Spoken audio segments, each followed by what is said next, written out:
I would love for us to now get into some of the use cases that are emerging on the market. And one of them has been so commonly mentioned also by Forrester recently. And this is exactly knowledge management. So Susan, let me come to you. What is the opportunity that Gen AI offers for IT in the space of knowledge management, and why could this be so beneficent in that rather than threatening for the IT talent?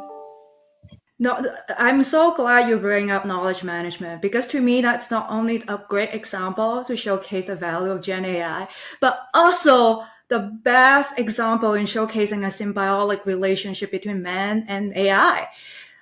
In the knowledge management process, there has always been roles like knowledge author and knowledge approver. So even before AI, there has always been check and balance in place. So the knowledge approver needs to review and approve the publication of knowledge articles.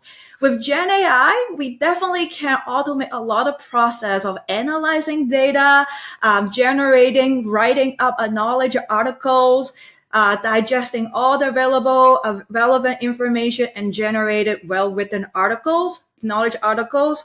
But it still needs human approval for publication. And this, I think, is the best example of the symbiotic relationship.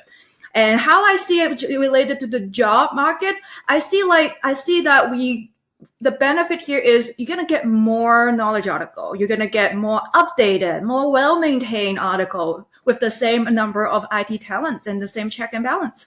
And I really love that, because it also highlights what you mentioned at the very beginning. It's that co-pilot, right? It's not overtaking. It's really being next to you, supporting your workload and supporting your day-to-day. I really love that example. I think it's a beautiful way of showcasing it.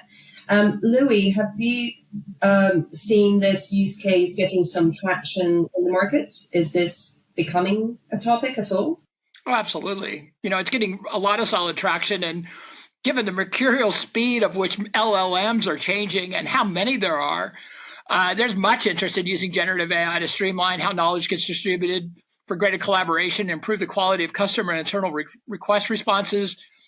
It's increasingly a topic because knowledge management is getting equated more and more with speed of response and quality of response. So larger organizations are looking how to build captive LLMs right now for knowledge management and to improve their overall knowledge management life cycles and workflows. And their goals typically center around finding new ways to engage users with greater context, curate and contextualize content, and knowledge using knowledge graphs and supporting ontologies, and then managing content using lifecycle tools and autonomized authoring. Autonomized authoring is going to get really big really fast in organizations with knowledge management, because you're able to contextualize and bring in only the relevant elements of content, and it's authenticated and validated within a captive LLM, so you know it's accurate. You're not dealing with a hallucination, for example, coming out of an LLM.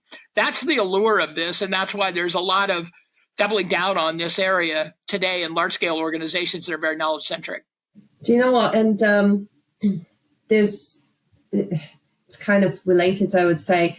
I mean, with the growth of AI and Gen AI, there's also been so much growth and miscommunication that is going out into the world. And I think, to your point, that ensuring that knowledge within our knowledge base is authentic, is based on what has actually happened, what we've actually experienced, is so crucial. Because I can very easily imagine a scenario where there is one of the fake articles that is actually opening us up to a new vulnerability. I mean, how detrimental that could be to an organization. So I think that authentication and ensuring that the information is accurate and kept for going forward, especially as we're getting so many new technologies and so many new endpoints as well entering our systems, and so many new things that can go wrong and probably will go wrong. Keeping that base that knowledge base accurate and constantly updated is so vital. So I'm very passionate about this example. But let's continue. Let's go circle back a little bit to that co-pilot, because the other thing that spurs into my mind is we've already had use cases of some form of Gen AI or AI overall in self-service, right? Because there's been already so many opportunities for end users to leverage chatbots when seeking some support from a service desk.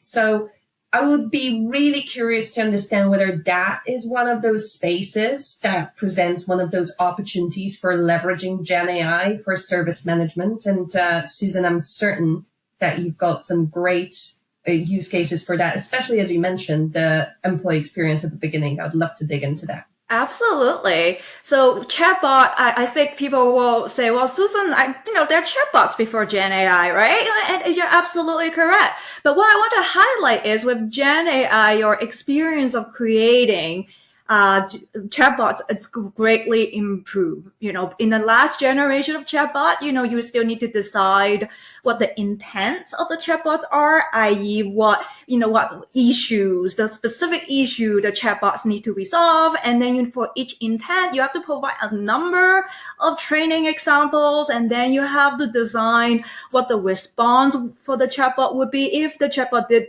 in fact get that kind of inquiries.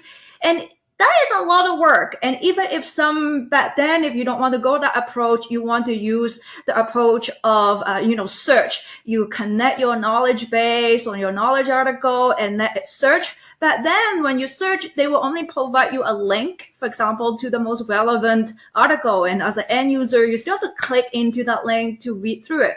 But with Gen AI, that is completely changed.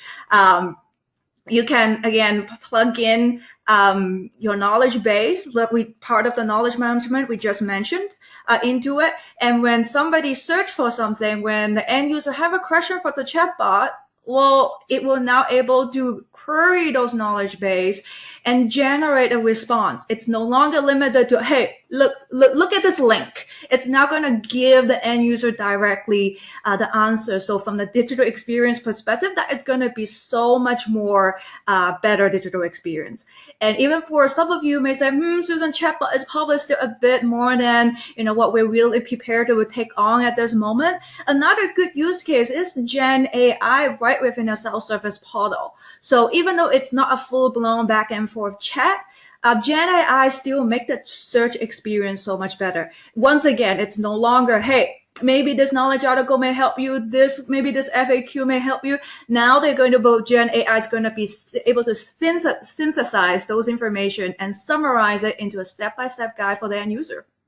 It's really lovely at how we've found, I see that connection of, again, summarizing what we can summarize in the knowledge base, how it can help us summarize the solution for the end user. So really a lot of the opportunities to streamline processes that normally take a lot of time, a lot of effort and a lot of power for the user, for the service desk analyst to really go through all of the information that they've had. And they very often are taken out of, they've been doing something completely different. And then out of the blue, it's like, oh, here's a disruptive ticket that suddenly comes through. And now I need to spend another 2 hours trying to dig out all of this information. But streamlining this for the user, I think is a lovely way of also showing how the Gen AI can help us really, as you said, synthesize that information, but also collect it all in a much quicker manner, something that is surely a great benefit and a great productivity element.